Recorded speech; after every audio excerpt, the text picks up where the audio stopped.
Professor Sylvain Charlebois, the director of Agri-Food Analytics Lab at Dalhousie University. As they say, the lead author of this Canada's food guide, sorry, not the food guide, the food price report. He's in Banff, Alberta. I got to get my guides correct, Professor. Good to have you on this program today. I'm really very interested to hear your perspective. As we look at the big headline of the report, you heard John giving the big numbers, this biggest jump in food prices in 12 years, in the 12 years you've been doing this every year. Overall, what are Canadians in for? Well, the perfect storm. That's what it is, really. On the one side, you have a supply chain that is really struggling. You have salaries that are starting to go up in the agri-food sector. And in a high-volume, low-margin environment, prices have to be adjusted. And of course, it was mentioned earlier, climate change is impacting input costs. And on top of that, salaries aren't following. When you're dealing with an inflation rate of 7% and wages aren't going up, that creates a food affordability problem. Canada ranked 18th in the world back in 2020 when it came to food affordability, according to the United Nations. Now we're down to 24th, and we expect Canada to drop even further in 2022. So that leads to some consequences that I want to talk to you about in a little bit more detail in just a moment. But can we just predict, or not predict, but forecast what you're looking for next year as far as the areas of food categories where we're going to see the biggest increases? Dairy, the biggest. Yes. Bakery. That's right. And also vegetables. Those are the three categories. Is there anything in those three categories that stood out for you, Professor? Anything surprising or significant? Well, both dairy and bakery were non-stories for the last few years. Dairy really, the price of cheese and milk and yogurt hasn't gone up really. Bakery as well over the last 5 years, but we are expecting, because of input costs, because of wages, we are expecting prices to go up. Lactalis, just a few weeks ago, a big cheese processor announced that it was increasing its prices by 15%. That's going to catch up to all of us at some point in February, March of 2022.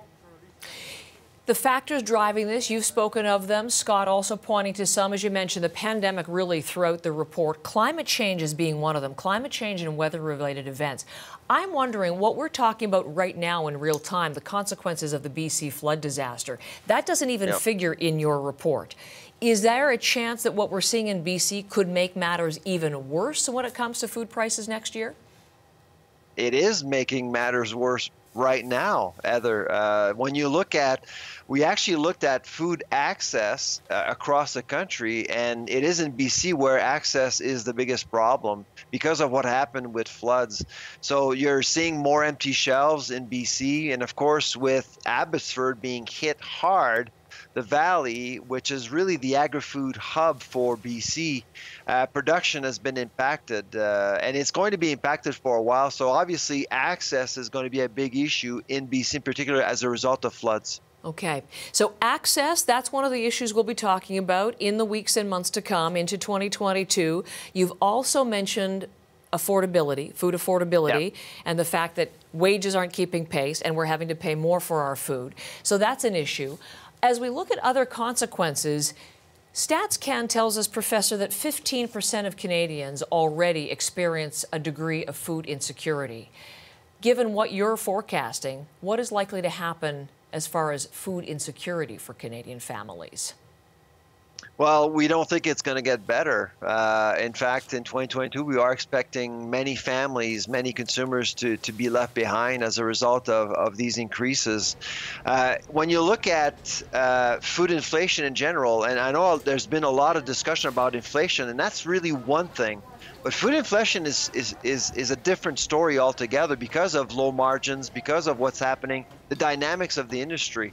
And when you look at what's happening right now with food inflation, we're really only in the third inning of a 9-inning baseball game, really. And so we saw some of it in 2021, but really I think the worst is yet to come. In 2022, or are we looking many years out? Well, no, for the next, I'd say 6 to 8 months, right. Because of supply chain issues, because of what's going on with with the weather right now, we are expecting a very rocky 6 to 8 months ahead of us. Food insecurity, more people at food banks, more people having to turn to resources they've never had to access before. You mentioned in the report another possible consequence that it strikes me we don't talk about often, and that is food theft. What are you expecting to see there? Nobody wants to talk about that. There's no data, by the way. If you talk to merchants, if you talk to retailers, they basically take their matters into their own hands because police won't show up for these situations. The average grocery store will see $3,000 to $4,000 worth of food being stolen every single week.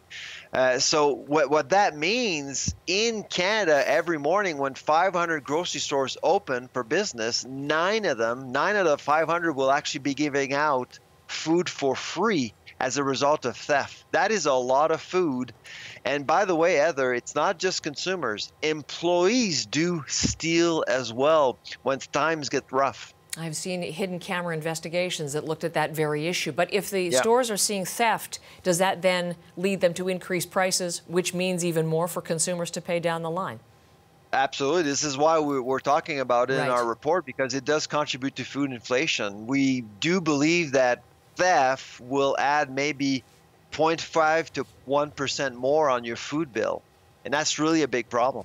Another consequence. All right. Yeah. It's looking pretty dire, as you've made very clear, the biggest jump that you've seen in these 12 years of studying the numbers and the trends. But let's look at a positive, because it was interesting to see how you say the pandemic has accelerated the pace of the price increases, but it's also changed Canadians' behavior in a positive way when it comes to how they act and react with food. Tell us some of the things that stood out to you in that respect.